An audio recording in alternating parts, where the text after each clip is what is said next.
আসসালামু আলাইকুম আরহামতুল্লাহ। সুপ্রিয় শিক্ষার্থীবৃন্দ, আশা করি তোমরা সবাই ভালো আছো। এই ভিডিওটা তৈরি করছি নবম শ্রেণীর শিক্ষার্থীদের জন্য। 2024 সালের নবম শ্রেণীর ইতিহাস ও সামাজিক বিজ্ঞান বইয়ের নবম অধ্যায়ের 131 পৃষ্ঠার লেখচিত্র অঙ্কন নিয়ে আজকে আমরা আলোচনা করব।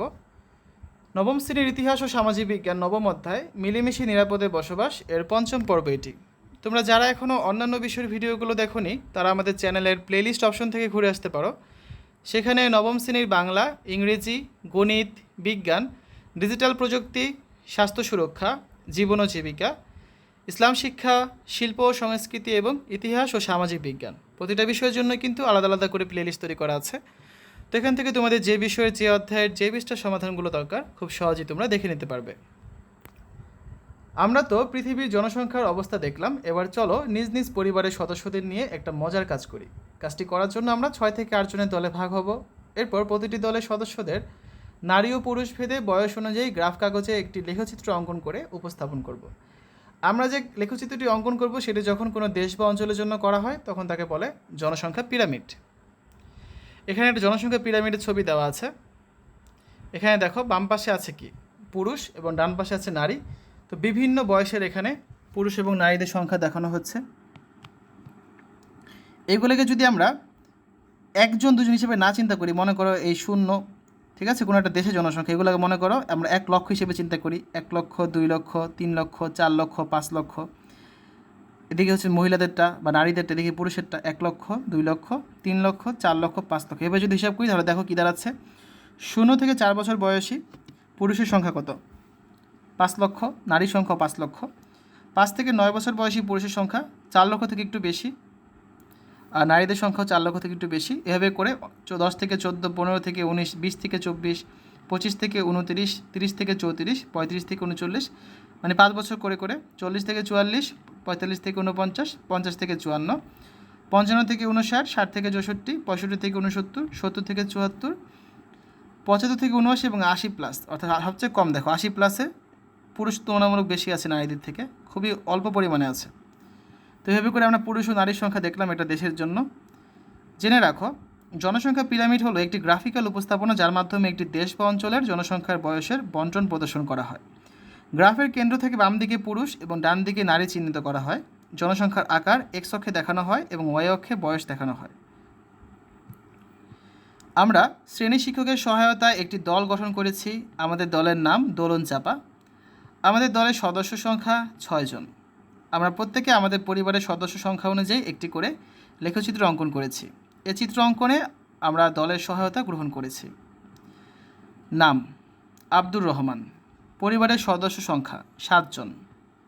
সদস্যদের বয়স: দাদা 81 বছর, দাদি 76 বছর, বাবা 56 বছর, মা 47 বছর, ভাই বোন, বড় বোন 27 বছর এবং আমার বয়স 16 বছর আর আমার ছোটো ভাইয়ের বয়স 13 বছর। তো 7 জনের বয়স এখানে দেওয়া আছে। এগুলোর মাধ্যমে আমরা এখন গ্রাফটা উপস্থাপন করব। তো দেখো, আমার সবচেয়ে ছোটো থেকে শুরু করব। ছোটো ভাই, তার বয়স যেহেতু 13 বছর, এখানে বাম পাশে আমরা বয়সগুলো লিখব, ঠিক আছে। এখানে দেখো দাদার বয়সটা দেখি আমরা আগে, সমস্যা নাই। দাদার বয়স কত? 81 বছর। তার মানে তিনি আছেন কোন ঘরে? 80 প্লাস যে ঘরে, সেই ঘরে। তো এই ঘরে আমার দাদা, তার জন্য আঁকলাম। তারপর দাদি আছে কোথায়? দাদির বয়স 76 বছর, তিনি আছেন 75 থেকে 79 এই ঘরে। যেহেতু তিনি মহিলা, তারটা ডান পাশে হবে, দাদিরটাও গেল। এরপর আছে বাবা 56 বছর, মা 47 বছর। এই দুটো দেখি। 56 আছে এই রেঞ্জে, এই যে 55 থেকে 59, এখানে বাবারটা আছে 56 বছর বয়স। এই বাম পাশে লিখব পুরুষগুলা, আর মা 47, তার মানে মা আছেন এই 45 থেকে 49 এই ঘরে। যেহেতু তিনি মহিলা, তারটা হবে কি ডান পাশে। তারপর আরও 3টা বাকি আছে। আমার বয়স, বড় বোনের বয়স 27, আমার 16 আর আমার ছোটো ভাইয়ের 13। এই 3টা পূরণ করে আসো। বড় বোনের বয়স 27, তার মানে 25 থেকে 29, বড় বোন আছে ডান পাশে যেহেতু তিনি নারী। আমার 16, মানে 15 থেকে 19 এই ঘরে আমি আছি। আর আমার ছোটো ভাইয়ের 13, সে আছে 10 থেকে 14 এই ঘরে। এই 7 জনের তথ্য দিয়ে পূরণ করলাম। এখানে আমরা লেখচিত্রের জন হিসেবে ধরেছি, কারণ এখানে মাত্র 7 জন, এখানে আমরা লক্ষ বা কোটি হিসেবে ধরবো না। তাহলে কি, বাম দিকে 1, 2, 3, 4, 5, এগুলো দ্বারা আমরা বুঝিয়েছি যে পুরুষদের সংখ্যা, আর ডান পাশে আমরা 1 2 3 4 5 এগুলো দ্বারা বুঝিয়েছি নারীদের সংখ্যা। ঠিক আছে, এখন দেখো এটা তো শুধু আমি আমার পরিবারের জন্য করেছি। এখন ধরো তোমাদের টিচার তোমাদের বললো যে তোমাদের এক দলে মনে করো 6 জন আছো, 6 জনের পরিবারের জন্য করতে। তো আমরা এখানে একটা রাফ করে দেখাই তোমাদের আগে। মনে করো তোমার পরিবারের ক্ষেত্রে সদস্য সংখ্যা হচ্ছে 7 জন। ঠিক আছে, তোমাদের দলে দ্বিতীয় সদস্যের পরিবারের সদস্য সংখ্যা 5 জন, তৃতীয় দলের মনে করো আছে 6 জন, চতুর্থ দলের আছে 6 জন, পঞ্চম দলে আছে মনে করো 6 জন, আর ষষ্ঠ দলে যে আছে আবার ধরো 8 জন। তাহলে কত হলো? 7 5 12, 12 আর 18 এখানে হচ্ছে 30, 30 আর 38, মোট হচ্ছে 38 জন। ঠিক আছে, এখন ধরো 38 জনের বয়সের এখানে সীমা বিভিন্ন রকম হবে। এর মধ্যে পুরুষ আছে মনে করো 38 জনের মধ্যে 20 জন, আর নারী আছে 18 জন। সিম্পল তোমাদের বোঝানোর জন্য বলছি। এখানে 20 জন পুরুষের মধ্যে ধরো 50 থেকে 54 বছর বয়সী আছে 3 জন। তাহলে তোমরা কি করবে? এই যে 50 থেকে 54 এই বরাবর হচ্ছে 3 ঘর পর্যন্ত যাবে, তারপর সেটাকে মার্ক করে দেবে। ঠিক আছে, আবার ধরো 35 থেকে 39 এই বয়সী আছে মনে করো 4 জন। তাহলে তোমরা কী করবে? ডান পাশে 4 ঘর পর্যন্ত যাবে, গিয়ে তারপর হচ্ছে সেটা মার্ক করে দেবে।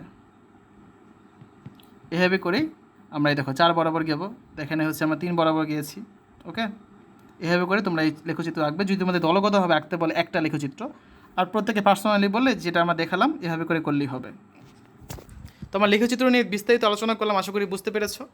তোমরা নিশ্চয়ই লক্ষ্য করেছো আমরা বিভিন্ন তথ্য সংগ্রহ বা বিশ্লেষণ করতে কখনো কখনো তথ্য সংবলিত ছবি, আবার কখনো স্যাটেলাইটের মাধ্যমে তোলা ছবি ব্যবহার করে থাকি। এই যে কোনো জায়গায় সরাসরি না গিয়ে এ ধরনের তথ্য সংবলিত ছবি বা মানচিত্র ব্যবহার করে সেই জায়গার সামগ্রিক অবস্থা বিশ্লেষণ করা যায়, এমন দুটি প্রযুক্তি নিয়ে এবার আমরা জেনে নেব। তার সময় সংক্ষেপে একটু আলোচনা করি। একটা কি GIS, আর একটা রিমোট সেন্সিং প্রযুক্তি।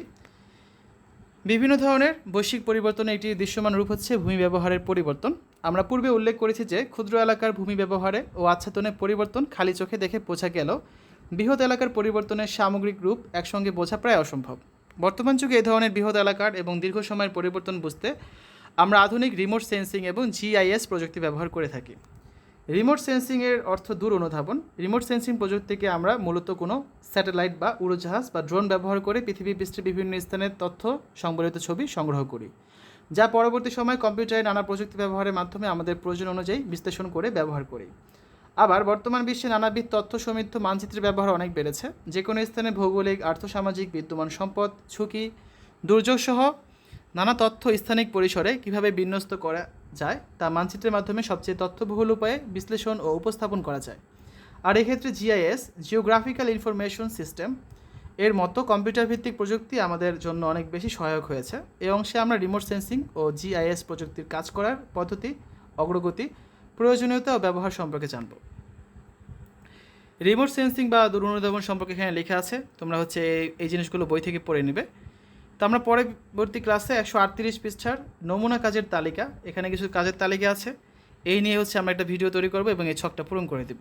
তো শিক্ষার্থীরা এতক্ষণ তোমরা দেখলে ইতিহাস ও সামাজিক বিজ্ঞান নবম শ্রেণী নবম অধ্যায় 131 পৃষ্ঠার লেখচিত্র অঙ্কন। আশা করি ভিডিওটা তোমাদের কাছে ভালো লেগেছে। আজ এখানে বিদায় নিচ্ছি। আল্লাহ হাফেজ।